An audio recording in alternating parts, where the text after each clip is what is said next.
morning, everyone. How are we doing? You know, I want to welcome all of you, but I also want to give a big shout out to all of the folks that are watching this conference via live streaming. As a result of the storm in the Northeast, we made that available to, quite a few folks that were not able to make it because of the storm. We hope that they're safe and we wish them well.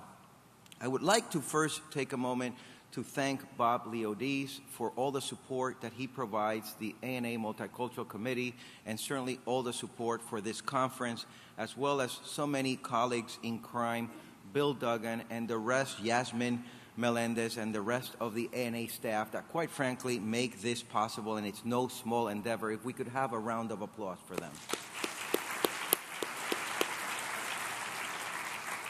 I would like to take a moment first to thank a few of our sponsors at this time. First of all, McCann World Group as a presenting sponsor of the conference. Thank you very much. Nuvo TV for last night's reception. Craig Geller is one of those individuals who is stuck in the Northeast taking care of business there. We wish him and his family well, and we certainly congratulate Nuvo for their announcement and of the partnership they have with Jennifer Lopez.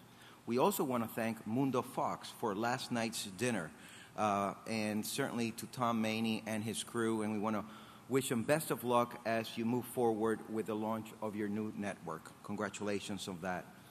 Thank you to Time Warner for this wonderful session this morning, and Essence Magazine and People en Español, fantastic publications, and to our dear friends at BET Networks for the coffee break, which will take place later on this morning.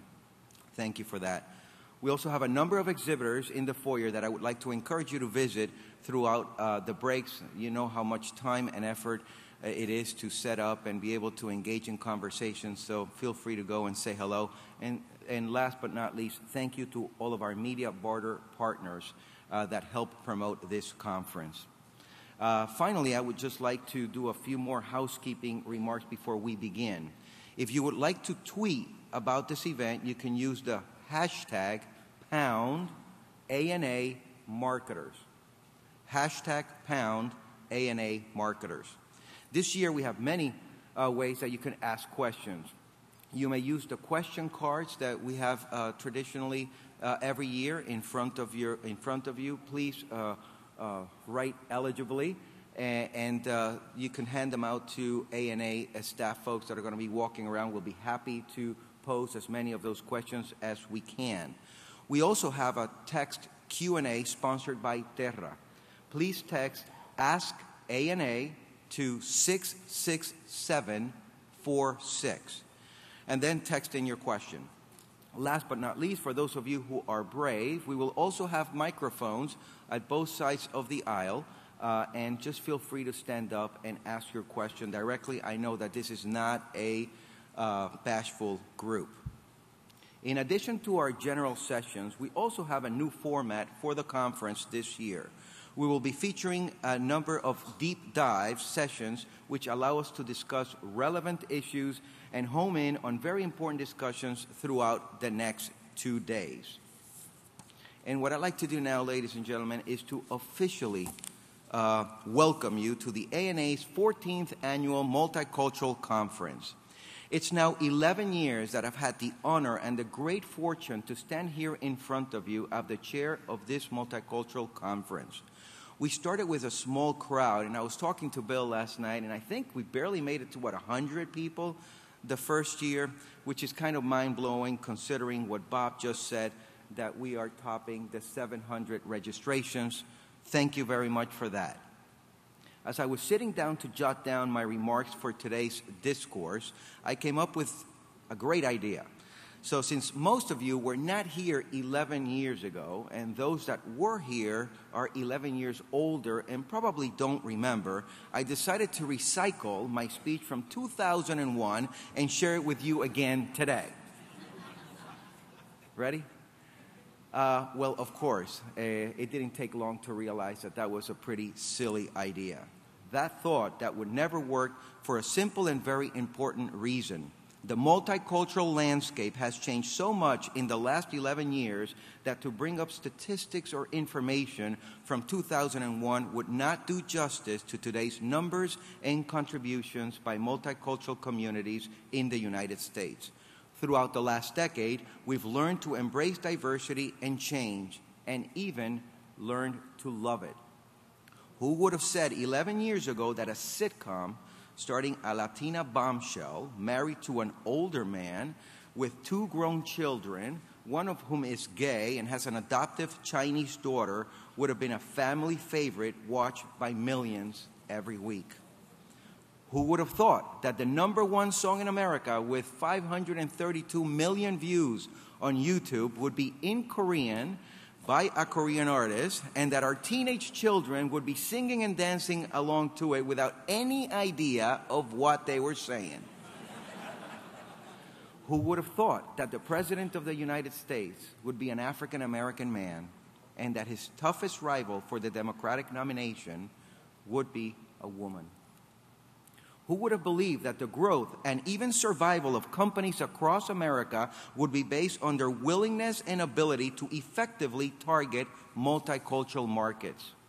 Never, when I stood here the first time 11 years ago, would I have believed that these amazing changes would be a part of our nation's history so very soon.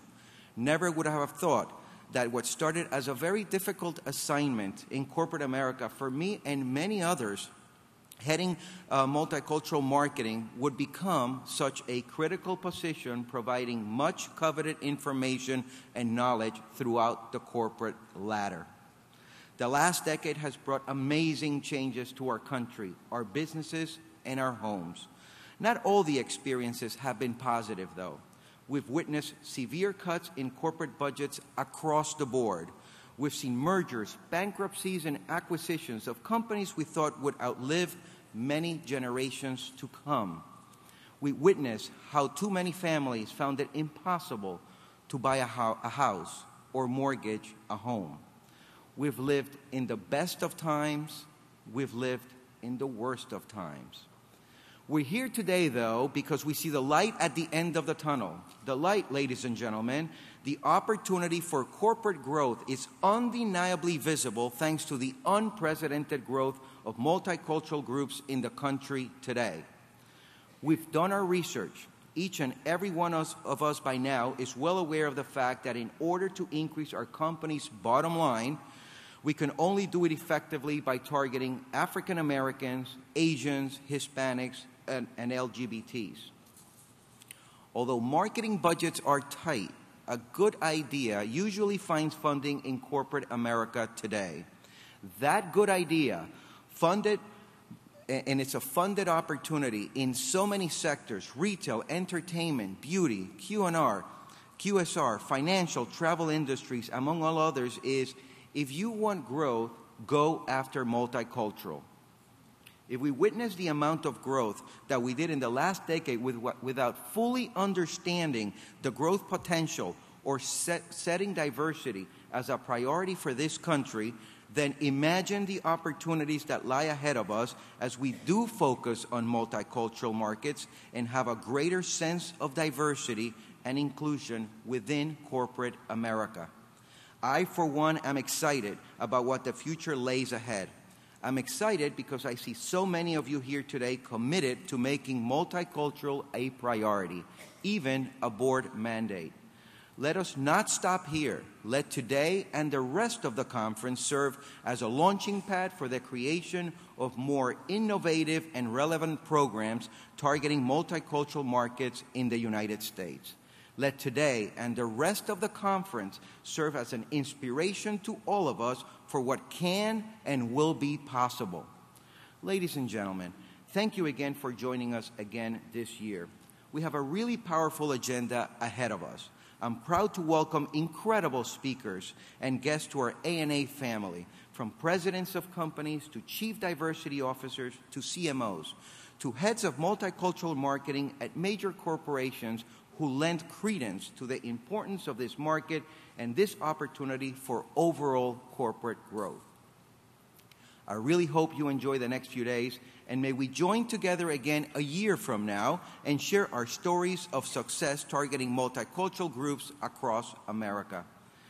If the last 11 years produced such amazing history for this country thanks to the influence and contributions of Latinos, Asians, and African Americans, let's make sure that we all do what we can to catapult this effort to create even greater earmarks in history throughout the next decade and beyond. And remember, folks, at this point, we've only just begun. Thank you very much.